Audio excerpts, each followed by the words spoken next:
Good morning, everyone. Thank you ever so much for joining this early panel on the first day of the conference. It's my pleasure to have a conversation for the next half an hour or so with a panel of global experts on regulation and the policy environment. We have a well-respected peer, a UK regulatory expert, and a highly respected and experienced global crypto lawyer on this panel with us today. I'll ask them to introduce themselves shortly, but let me quickly set the scene for you. It's been over 3 years here in the UK where Crypto UK was instrumental in getting a positive policy position for the UK to be a crypto innovation hub. We'll discuss how that's been going and where we are today. We'll also talk about a number of other jurisdictions, especially the US, and we'll also look to Europe. I have no doubt that you'll find this early discussion on the first day of the conference a good starting point for ongoing discussions this week on how I believe, as I'm sure my fellow panelists do, we have turned the corner from being a cottage industry into the start of mass adoption for our technology.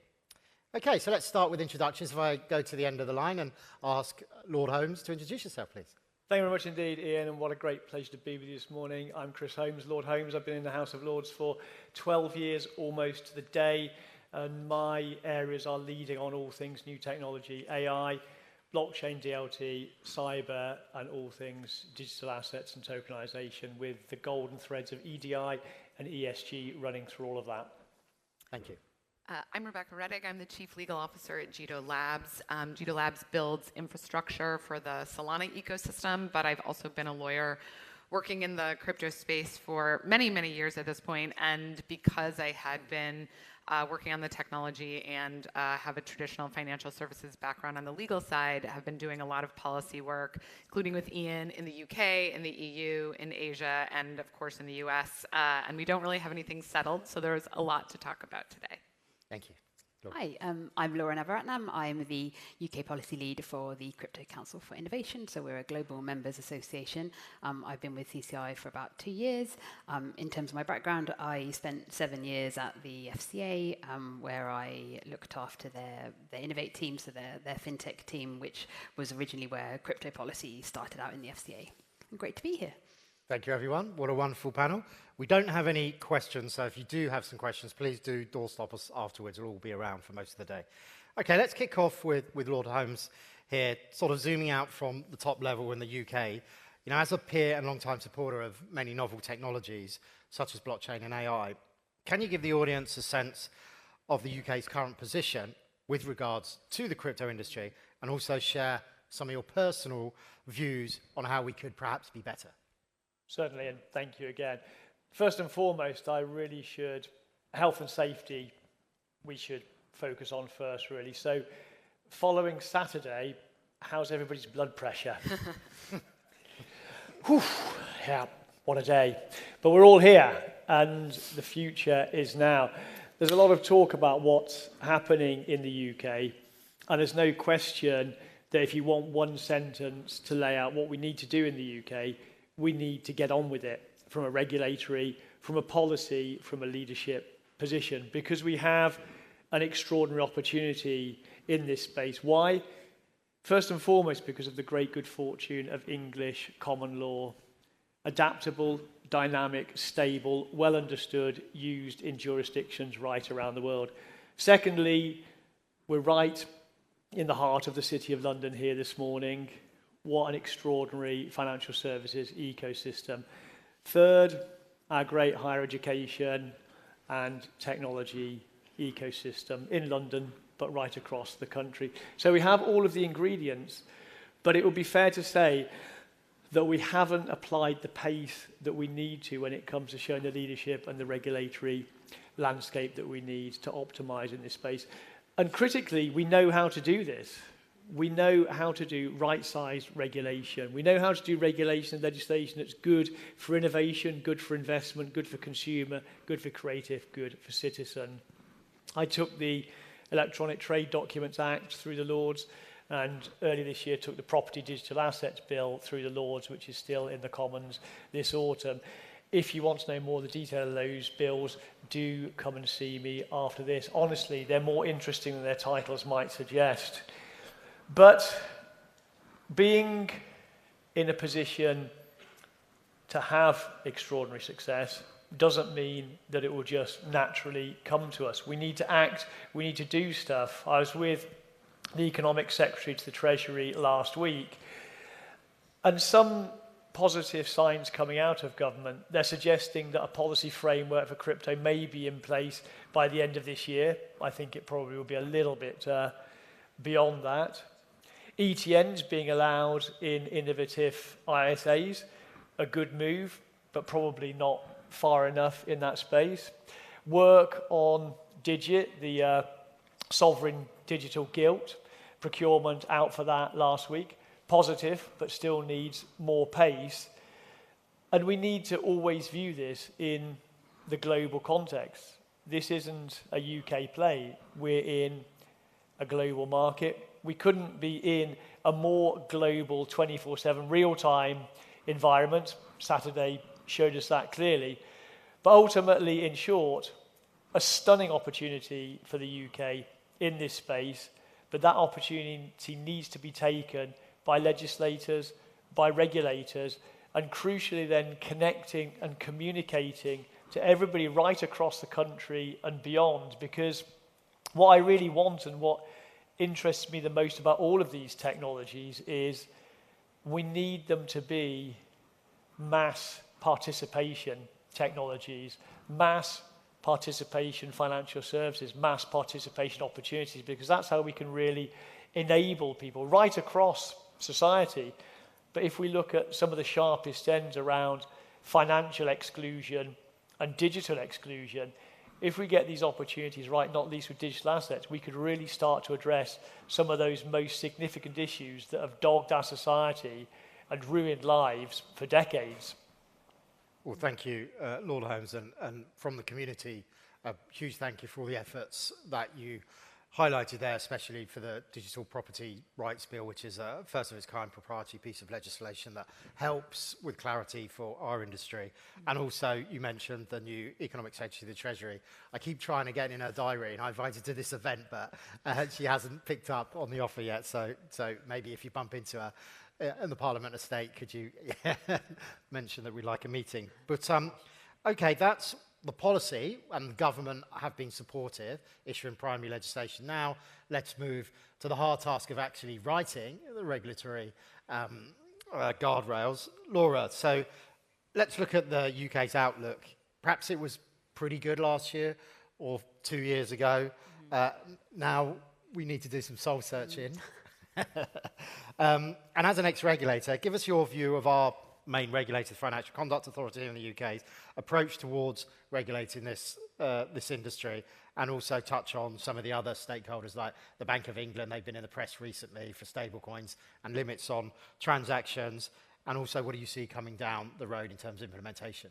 Absolutely. And picking up on some of the points Lord Holmes made there, I completely agree that we need to get on with it. But I observe that we are feeling the impact of a long period of stasis from the regulators. And I think we are in a lucky position, and I do think we're lucky to have an independent regulator in this country. That comes with a lot of benefits, but it does mean that the policy-making process is slow because it needs to be done transparently in the public domain. And we had a period of 2021, 2022, 2023 when nothing was really happening, no progress was being made. There were lots of statements then last year about, right, we're going to do this, we're going to go for it, but that's really only when the FCA started. And now we're racing to catch up on some of that lost ground that we've made, and some of the timelines that the FCA has to work to simply can't be compressed by nature of them being an independent regulator. So, just to set that scene a little bit, the FCA published a roadmap at the end of last year, which is a very ambitious plan on how it's going to regulate all aspects of the crypto asset ecosystem.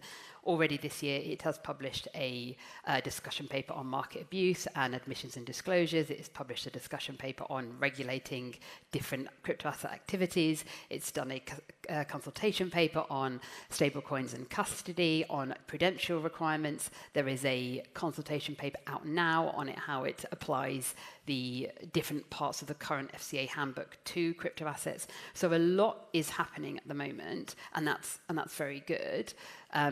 We do, as Lord Holmes pointed out, the final statutory instrument does need to be in place before the FCA can ultimately finalise its rules. That could happen quite quickly. I've seen this process, once final rules are laid, this can happen in a week. It can also take a very long time. So I think your estimate for next year is probably fair. But even if we have the final policy, statutory instrument, everything in place at the beginning of next year, that does not mean it will apply instantly. There is going to have to be a transition period and an implementation process to make sure that the huge cadre of firms that are coming in to the FCA's regulatory perimeter for the first time actually know how to do that. And we already have an extra layer, if you like, of firms that are registered under the MLRs with the FCA. So that's sort of a halfway house. It is not FSMA authorisation at all, but it is a meaningful bar to meet in the UK. And that process is fairly arduous for firms, I would argue. It's a slow process. And that can take firms a year. So now we need to think about, well, what does actually implementation look like with the FCA when these firms come to the authorisations gateway? So my point there is there is a lot of reason to be optimistic. We're seeing the momentum happening, and it is right that we hold government and senior executives' feet to the fire on keeping that momentum going. But it's also crucial that we engage in the detail as well and don't let the former be at the cost of the latter, because we can have a great a regime that's in place, it's here quickly, brilliant, and then we start to look to the details and it is unworkable, and there is a real risk right now that might happen. Again, I've said it earlier, the FCA is an independent regulator, so it is going to go in the direction that it sees fit. Obviously, the CEO of the FCA is appointed by the Chancellor, so it is accountable to government, it is accountable to the Treasury Select Committee, but ultimately what those details look like and how much of a competitive UK market we have is being consulted on right now. So that's my sort of ask of participants today to, keep lobbying at that top level, but please, please, please get into the nitty-gritty as well. Well, that's a very clear explanation of the current environment we're in. But if I may ask a follow-up question, Laura, and please anyone else come in on this. I remember first speaking to the government some 4 years ago about regulated stablecoins. 4 years later, we still haven't got a licensing regime in place where multiple jurisdictions across the globe do. And if you're building a stablecoin offering, which many folks are, I'm sure, at this conference, there's no roadmap for your business. You can't build out your product. And so guess what happens? You look elsewhere. Why is it taking the FCA so long? So I was going to key off of something Laura said where she's like, oh, nothing happened for the last 3 years. And being in the US for the last 3 years where things were very aggressive from a regulatory perspective, I think many of us, and to key on some of the things Lord Holmes said too, many of us were very hopeful that the UK would be out in front from the regulatory perspective because there's a robust financial markets. Everyone speaks English, right? So you have this common ground. The time zone is good. You have, good. It's very easy to set up companies here, and so lots of companies from the U.S. were coming over. We were meeting with Treasury. We were meeting with the FCA. We were meeting with members of Parliament, and it seemed like there was a lot of momentum. So I think maybe we were all hopeful when we were in the U.S. that the UK would be our panacea, I guess, but. I do think they've lost momentum and lost ground. And to your point on the BOE, we were all going in and having those meetings all the time. They had their sandboxes that they were doing for their own stablecoin or CBDC kind of thing, and it's all just fizzled out. You barely, from a US perspective, we don't pay attention as much anymore as we used to. That's what I'm hearing. And you mentioned the CEO of the FCA. Does it start at the top? Does the culture filter down through the regulator that our industry isn't perceived to be important, where we've seen a 180 in the US, where there actually is a lot of positive policy support with the task force and a crypto czar being appointed? Yeah, I'll answer that, and then I want to go to the stablecoin point in particular as well. I do think the culture starts at the top in these regulators, and you have to remember, okay, COVID, and I was there during COVID, it was a hugely challenging time for the FCA, and I don't debate that. But you had a change in CEO, you had a change in the entire executive leadership, and I do believe in 2019, 2020, you had Andrew Bailey, we had Chris Woolard, you had people that I think understood potentially the role of innovation and what a crypto asset industry could look like in the future. And you had a workforce actually where I was surrounded by experts. Like, I loved my teams because I was the dumbest person there, and that was fantastic. Like, that's what you want. And post-COVID, for many, many complicated reasons that a lot of them made the press, people started to become unhappy with the culture and the climate, and a lot of very good people left. And it is hard to bring back those people where you need a base level of understanding on this market, but you also need to understand how policy works and how those pieces fit together internally. And I think that's what the FCA has really been struggling with to get over that hump. To revert to your... Pardon? You're going to Crypto. talk about... Why is it taking so long? Stablecoins, yes. Stablecoins, yeah. So... why it's taken so long is an excellent question. I don't think anyone knows the answer to that. But we are where we are. The FCA has done a consultation paper now, so put out a position. We are in this strange position with the Bank of England where they did a discussion paper 2 years ago in which they said they would be contemplating caps for businesses and individuals on stablecoin holdings. They didn't list out what those caps would specifically be, but they referenced the CBDC paper, so it was sort of, you could draw conclusions. Over the summer, then there's been a lot of discussion. I think the bank's been having lots of private meetings, so clearly they're talking about issuing a consultation paper soon. Those limits have come back up. I think the discussion now is 10,000 for individual, 20,000 for individuals, 10 million for businesses. I do think those caps are going to be really problematic. I do think they are going to seriously curtail a UK stablecoin market.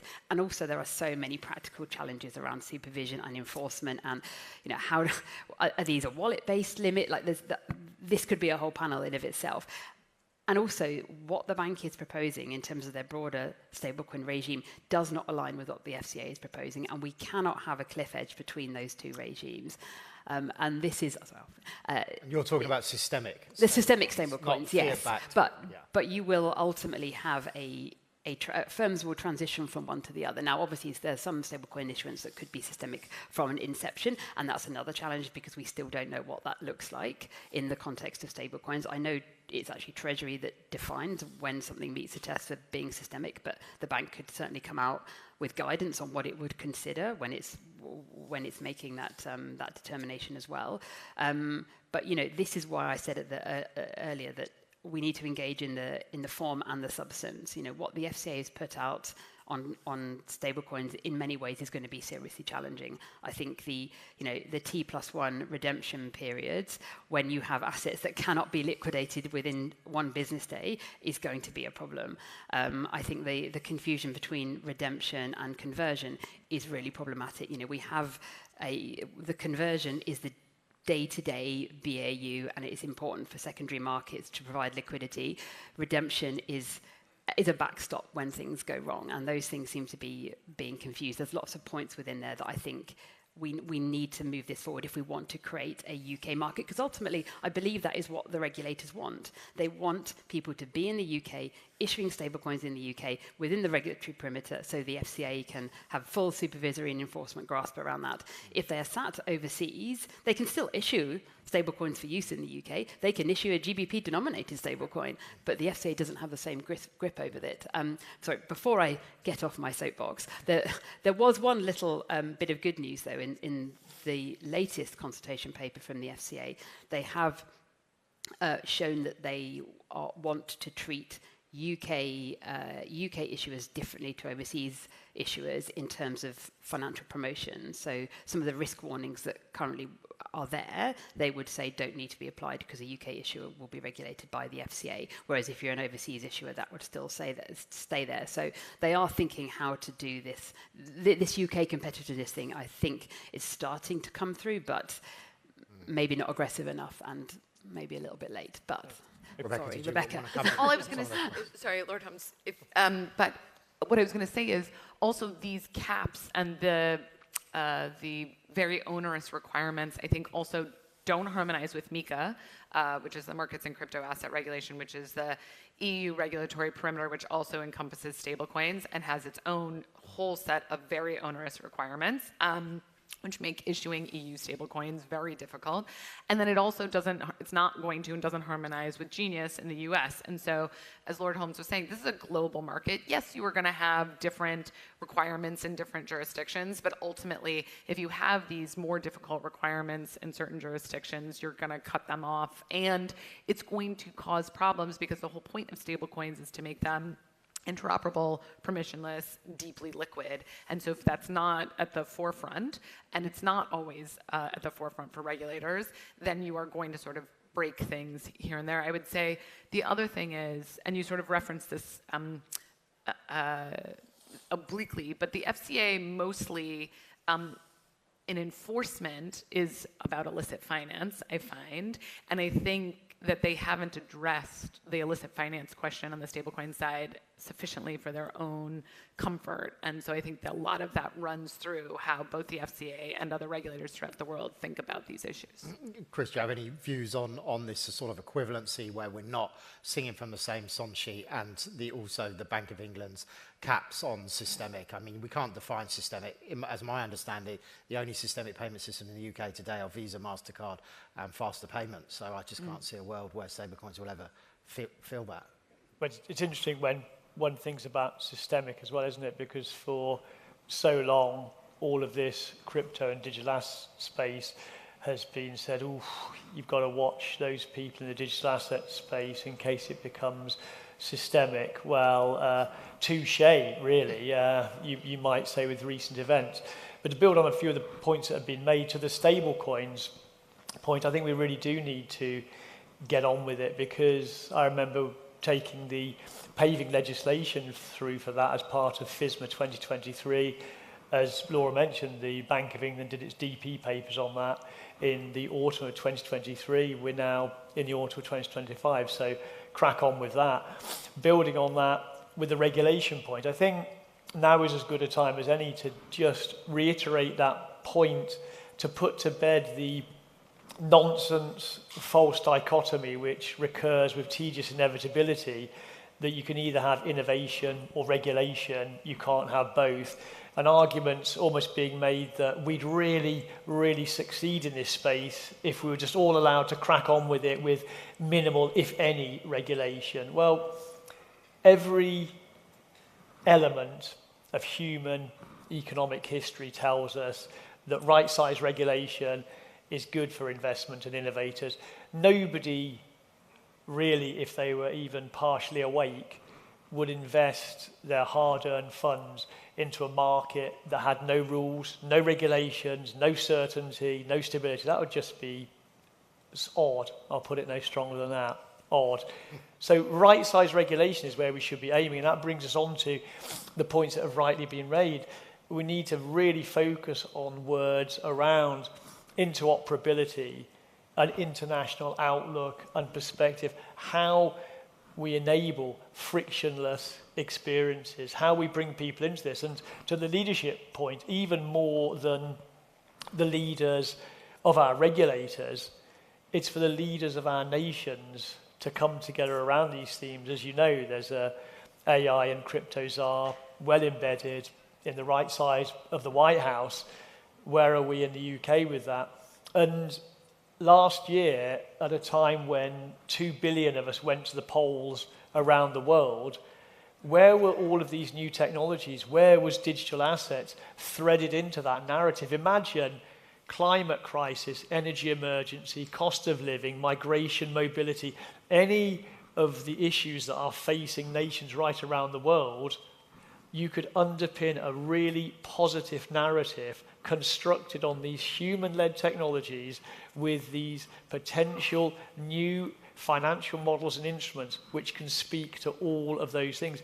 But where was the leadership? Where was the commentary? Where was any of this in any of those manifestos? I'd suggest sadly lacking. And yet, as we all know, when you do, in a rationally optimistic way, lead on these issues, people will engage, the discourse, the debate will be sparked, and positive things generally come about when we work together and do stuff as societies and communities. Absolutely. Thank you. Okay, let's come to your question, Rebecca. Okay. On this panel last year, you had a fellow American. You're surrounded by Brits this year, but everyone's talking about the US for obvious reasons. As a legal and reg expert that's worked for several DeFi protocols in your career and now operating in the US, can you discuss where the state of play is with regards to DeFi, perhaps regulating front ends, for example, and also give the audience a sense of the environment back home in the US as it seems to have somewhat changed? Yes, so I'll start with the latter question first. I think the regulatory and policy environment in the US has changed dramatically in the last 10 months. And it's a lot of the work we should have all been doing for the last 4 to 6 years. A lot of meetings with regulators, a lot of education. We were all doing that, but obviously nobody was walking into the SEC since about 2018 for obvious reasons. There was some collaboration with the CFTC, but it was not as big. And there was a lot of work on the Hill, sort of with members of Congress and their staffers on education. There were numerous attempts, even the last, let's say, 3 years, 2 years, to write market structure legislation. But now we're really pushing forward at a very fast pace. It is obviously a priority for this president administration. For a number of reasons, obviously with the passage of the Genius Act, which is the US bill that regulates stablecoin issuance. That's a huge step forward and a big recognition of how important stablecoins are going to be from an economic perspective, especially from a US dollar predominance perspective. And in the US, the stablecoin craze is huge. It may not be spoken about as much as DATs and other big things, but it's very big. And I think the SEC is doing a lot of really good work to try to put out guidance so that people can move forward in a productive way, because I think everybody in the US and elsewhere just wants to get on with the business of doing business. And, I've said many times, even in the last, let's say, year, that the best thing would be if we stop having regulatory panels 2 to 3 years from now, because lawyers can just be back office people like we're supposed to be, just like, looking at agreements and, writing terms of use and things like that. So that's the sort of regulatory landscape. The other piece of it, before we get to the DeFi question, is that the US is engaged in partnerships with the UK. The SEC just came out and said they are building this corridor or sandbox with the UK. And people have said, oh, that's so novel. It's so interesting to see the US and UK collaborate. And it is very special because it's positive and I think will move things forward. Obviously, where the US stands on regulation is influential in many ways from a global perspective. But the SEC was doing that work privately the last 4 years without talking about it.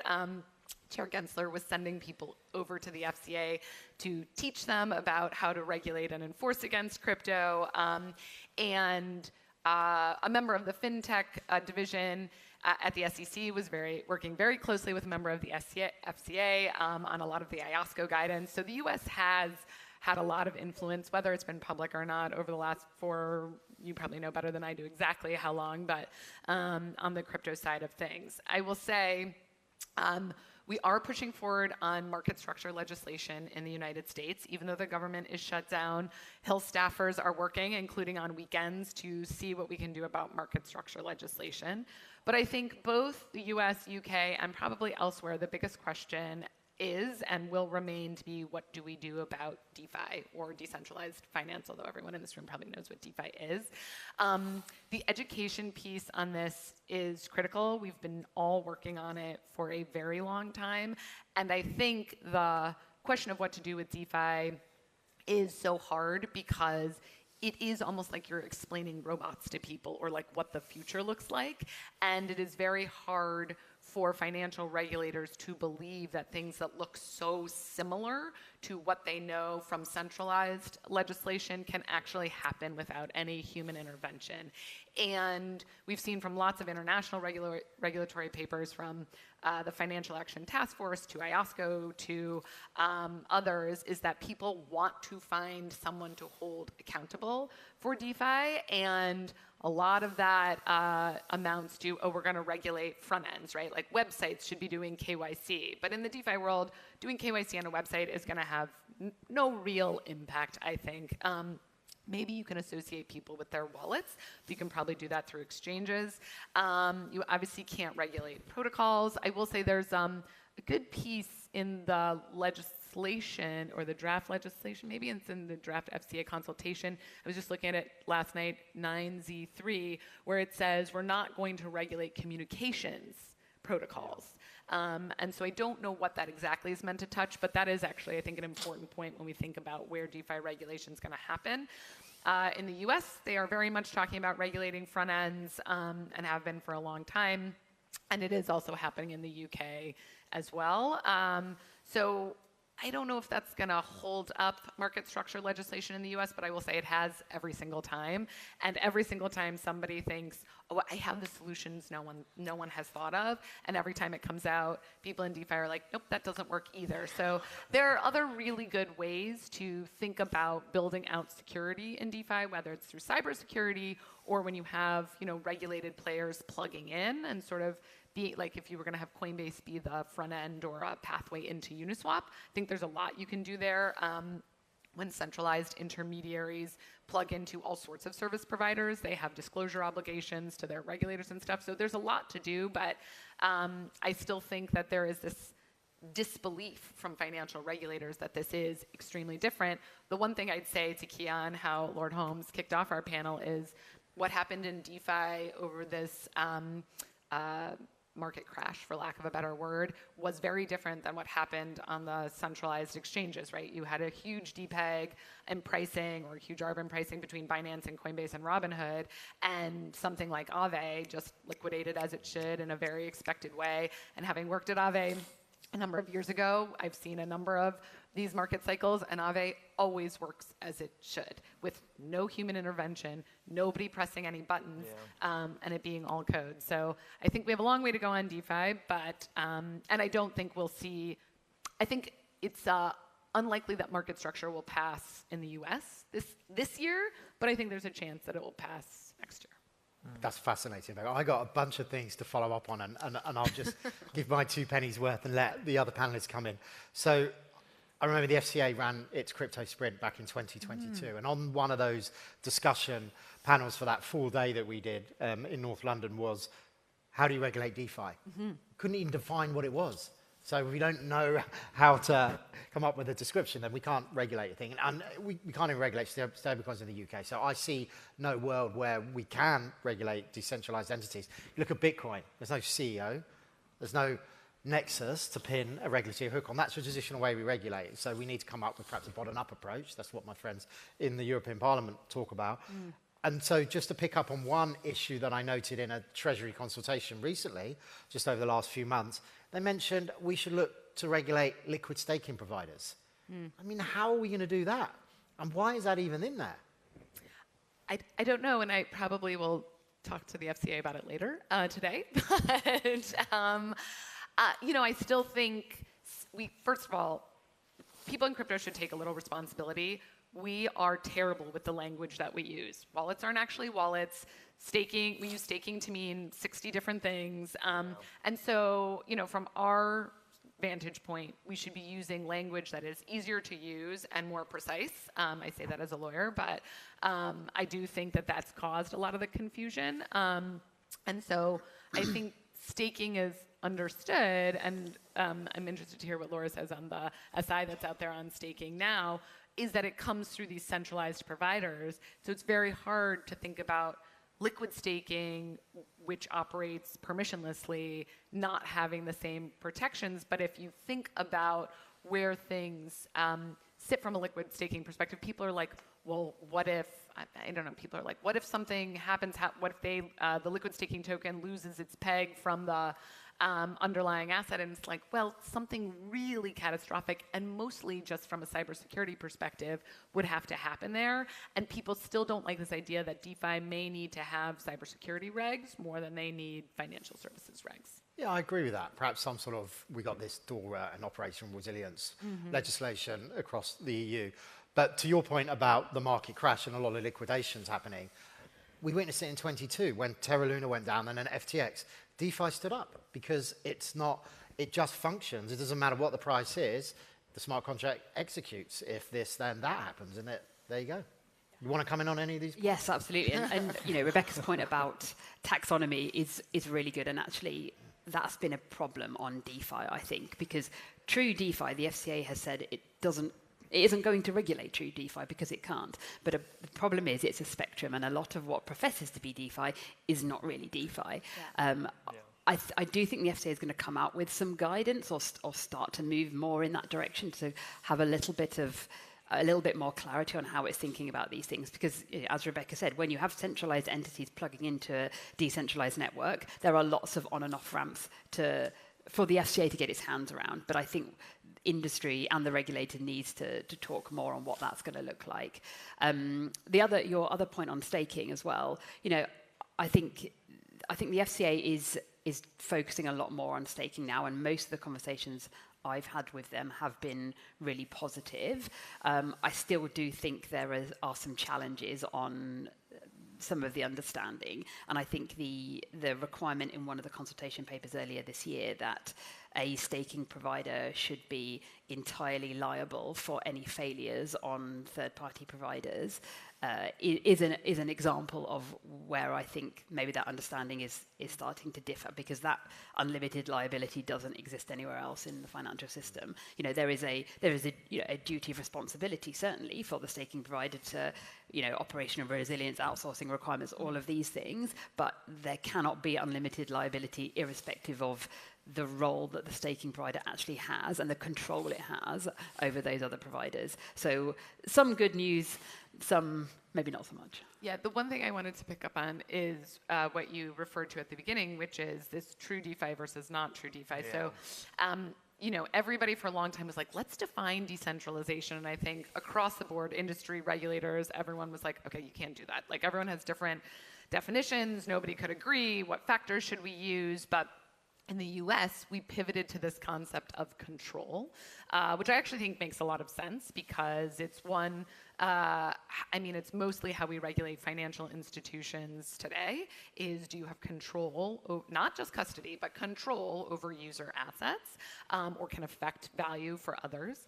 And it's interesting because the UK is pivoting to this concept of control as well, to try to think about where something is DeFi and doesn't necessarily fall under the same regulatory scheme and where not. But you can see that people are still struggling with what factors, make up control. US, we did it through the 2019 FinCEN guidance in the crypto context, but you don't really have a corollary yet today. No, and it's really interesting because we don't have centralized finance isn't something we talk about, and the way the UK regulates is it regulates activity-based. Mm-hmm. So once you meet the definition of whatever that activity is, you're in the perimeter. Yet with DeFi, it's beholden to the firms to rationalize why they're not in the perimeter on a definition we don't yet have, which is completely the wrong way around. I think it's because the activities are so different. Like holding an admin key, right, over a protocol that you're never going to use unless there's an emergency is so different than taking in funds and holding them in an escrow account and something that we all really understand. Or what about hosting a server that may do that has an engine that does matching and then sends it back to the protocol? Like, those are technical activities that somehow filter into this new financial system. And I don't think financial regulators, as much as people are used to fintech and things like that, like, even cross payments providers, PayPal, Venmo, whatever, people can understand that because there's just like, oh, you own the back end technology. And I think the difference in DeFi is even if you have a front end that is known, nobody owns the back end technology, so it's very hard to understand. Public infrastructure for good. Yeah. Well, I think what you say there, though, I'm completely agreeing with that.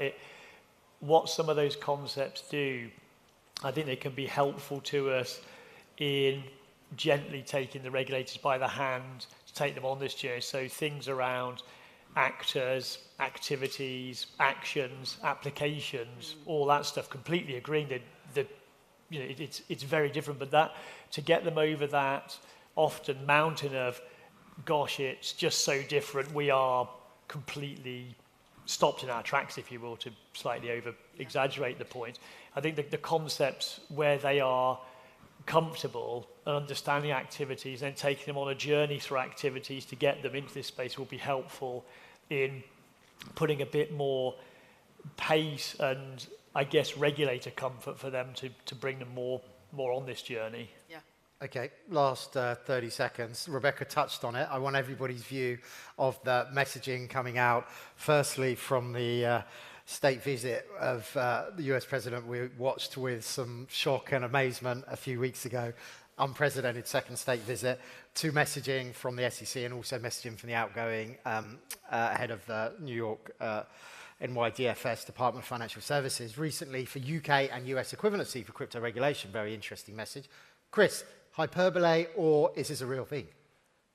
I think we have a real opportunity to connect with the United States, to connect across the EU and to broader jurisdictions if we fundamentally get into concepts around interoperability, both of the regulatory approach and indeed the technologies. And if we think human connection leading to technology, leading to economic connection, we have what we need to make a success of this. It's in our human hands. If we human lead and we get the public debate and the public discourse in place, we can have a rational, optimistic, really positive future. But none of that is an inevitability. And I've even resisted the temptation, because we're almost out of time, to give you my Donald Trump impression. Again, another time.